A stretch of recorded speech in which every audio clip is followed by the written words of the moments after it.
So here they come then down to Montreal Hairpin. It's John Milovich that leads the way in a second position there with David Meffley. So it's the Cooper ahead of the Brabham again as the huge field of Formula Juniors head into Montreal Hairpin for the first time of asking. They make their way up into Palmer. Lots of battle in their midfield with the front engine cars, but look to the front on the Exeter Palmer. Still Milovich leads the way from Meffley. He's got something like a 3-car lengths between the two cars. Meffley late on the brakes though for Agostini, and almost right under the tail of the Cooper T59 of John Milovich. Then in third position is Nicky Fennell in the Lotus as they go into Hamilton then for the first time, and Meffley now right onto the tail of Milovich as they head down into Woggies. I think they're in fourth. It looks like that's Pete Morton in the Lightning, and then I think Richard Smeaton rounds off the top 5 as the front row start to spread out. Ray Mallock, they're just going through, the boss of RML Chevrolet. Here he comes, just heading into Williams now. He's battling away with James Hicks. Battles throughout the field there. That was Lyndon Brand in the Lotus 22 just going through. Running second in Class B2 with Andrew Tart in the Bond front-ended Formula Junior car. One car has been launched on top of the other. The car on the with all 4 wheels on the ground there is Lane Martin. Just trying to work out who the car is who was on the top. I think it could well have been Andrew Taylor, possibly. It could have been Derek Walker. I think may well have been Derek Walker. Safety car out then while they recover that. Lights have just gone out, so they're coming in next time. So it's John Milovich that leads under the safety car period. Second, David Meffley. Third is Fennell. Fourth is Morton. Fifth is the Lightning of Richard Smeaton. I think James Hicks rounds up the top 6 at this point of the race. Ray Mallock leading the front engine class in his Mallock U2, which we're very shortly going to get back underway here at Snetterton for the second Form Junior race, and it's side by side for the lead. Meffley gets it then into Montreal. He gets ahead of John Milovich, and Milovich tries to come back at him out of the corner. We should be able to see them once again as they reappear out of Palmer to see who our race leader is then after the sort out there down at Montreal. It's Meffley. Meffley did get it then. Milovich wasn't able to fight back, and he's got a reasonable lead as they head now down towards Agostini's. Can Joel Milovich close him in? Not really. Good on the brakes there was Meffley then, and Milovich now trying to get a good run out the corner. Now down to Hamilton. It's staying the same then, so it is the Brabham that leads in the Cooper, and then the Lotus of Nicky Fennell sits there in third position. Running all wide there was the Wayner of Richard Smeaton, number 58 car. Ray Mallock under lots of pressure. He's going to lose a position, I think, down into Augies. Yes, he does, as somebody else runs very wide over the dirt. It was, I think, Peter Antis getting ahead of Ray Mallock. He heading to Williams now, and onto the Eventley straight. He's about to lose another position because trying to find a way through. But that was Antis. It was Lyndon Brand, I think, that made a way through earlier. So Ray Mallock falling down the field after a good first lap before the safety car come out. He's still leading the front engine class by quite a way. Second in that is Andrew Tart in the Bond. Third, Justin Fleming in the Alva. So that's how the front engine part of the race goes. That's fight for Class B2. Front runners running in Class E1. Class D2 being led by James Hicks in the Caravelle. Class C2 is being led by Robert Barry. He's running in the Lotus 18 for the earlier rear-engined cars. And for the earlier front-engine class, Class A is being led by Gordon Wright in the Stangolini.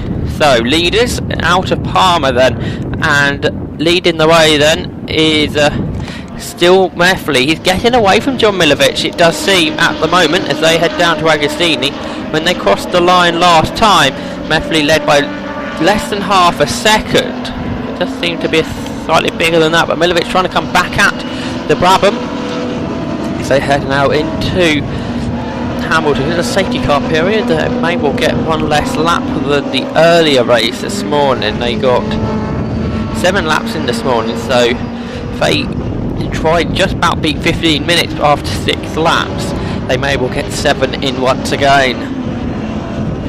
Front runners all starting to spread out at the moment. There's James Hicks in D2.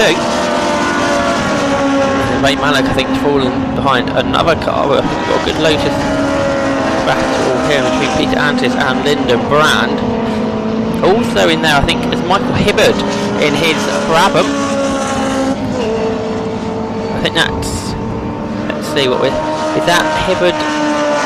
Is it? Is. That's Michael Hibbard under pressure from Peter Antis in the Lotus 2022. They go side by side then. Michael Hibbard running in the Brabham BT2. So it's the Brabham versus Lotus. They were going side by side up into the Brundle and Nelson complex. There's on the front engine battled heading up the straight. But leaders, they're not, the leaders have gone through. Here's the battle a bit further down the pack. So that's the Lotuses involved in there. So leading this, that's the Caravelle of James Hicks. It's just ahead of Peter Antis, and then Lyndon Brand, the third of these cars. Then it's Michael Hibbard, and then Ray Mallock. So that's 6th, stretching all the way back to 10th. Peter Antis in the Lotus 2022.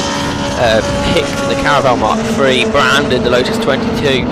Michael Hibbard in the Brabham BT2 and Ray Mallock in the Mallock U2 Mark II. A bit further behind, we've got a good 3-car scrap. At the rear of that is Robert Barry, the Class C2 leader in the Lotus 18. He's closely following the 66 of Alex Morton in the Osper T3, and trying to work out who it is at the front of that scrap. I think.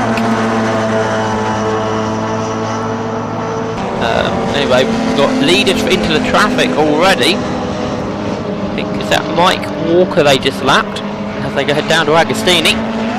Closing stages of this race. John Milovic trying to get himself onto the rear there of the race leader.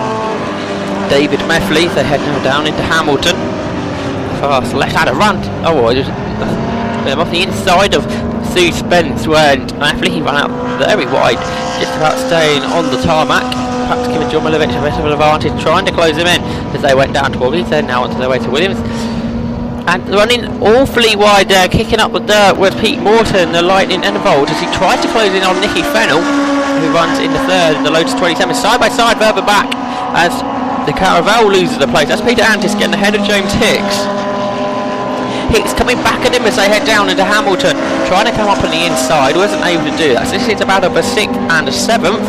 Not far behind him either is Lyndon Brand. Michael Hibbard not too far behind either, so 6th, 7th and 8th almost together now as Lyndon Brand latches himself onto the back of James Hicks in the Class D leading machine. So they exit Williams and on to the Bentley Straight they go. James Hicks it is James Hicks leading the Caravelle, running, like I say, the lead of Class D. He's starting to fall away now from Peter Antis, possibly to come under pressure from the second of those Lotuses of Lyndon Brand, who runs in 8th at the moment. Further back, we have one of the good scraps in the front engine part of the race. Gil Duffy there in the Bond, following William Grimshaw in the Moorland Mark I. So this battle is for something like 20th position overall.